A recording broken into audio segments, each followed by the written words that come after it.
Enforcement, and when is it going too far? Joining us now is Dr. Michele Nealon, president of the Chicago School. Thanks for joining us from Los Angeles. I'm sure the weather's fabulous.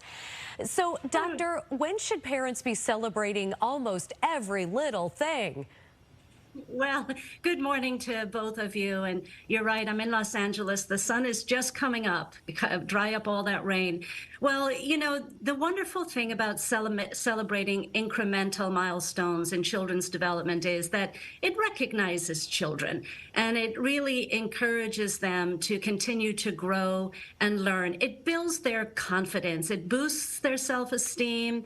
It builds a sense of mastery, and that, of course, is the foundation for future success. But like anything, Natalie and Brian, we can go a little bit too far here. We want to make sure that parents are celebrating the entire process of child development, really helping them not only celebrate a milestone, but the effort that was put in. The reality is, we don't want to make our children praise junkies, where they believe that the only time they're successful is when they're being praised for even the smallest amount of things. Now, you mentioned going too far, so how do you find the balance between the two? Because it's easy to be kind of one way or the other. Well, the balance is thinking about what's inside and outside of your house. The balance is if you're supporting and nurturing your child in their celebrations, that's a wonderful thing.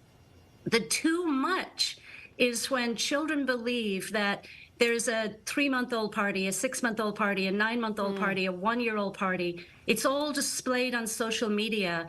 And also when parents are beginning to feel very stressed and anxious that other children seem to be meeting these milestones and other children are not. The reality is children reach milestones at different rates and paces. So we don't want to ever make a child feel lesser than or behind, let alone their parents. That causes too much stress and anxiety for both. You know, how do you respond to critics out there who might say, geez, you know, kids have to be given a trophy for everything these days? And, you know, I mean, how do you respond to that?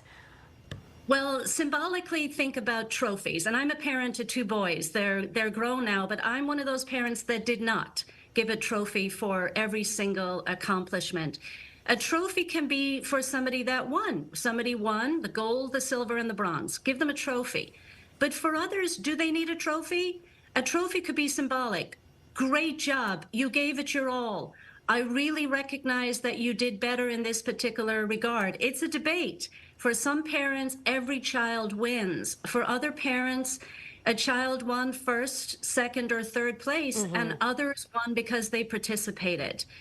Again, we want to make sure children are not becoming praise junkies, where the only way they feel that they can succeed is if they get something for succeeding. That takes away the intrinsic value of success. So quickly, at what age are kids just too old for these Inchstones? It depends on the parent, Brian. You know, I don't think children are ever too old to be encouraged and praised. It's the degree in which they're encouraged and praised. My youngest, I always say my favorite youngest son is in his first year in college, and he had an incredible first semester. I didn't send him money or a care package or so on, but I did celebrate his success in the first semester by saying, good job, and then pointing out to him what was a good job. You settled in. You figured it all out at once. So that can be praise without, I'm not posting it on social media, Brian, although I just announced it on TV. Okay. Right, You know what?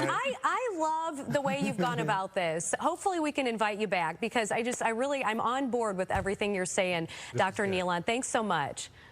Thanks so much for both of you. See you soon. Okay. All right, see you soon. Time is now 8:28 as we're checking back in with Caitlin.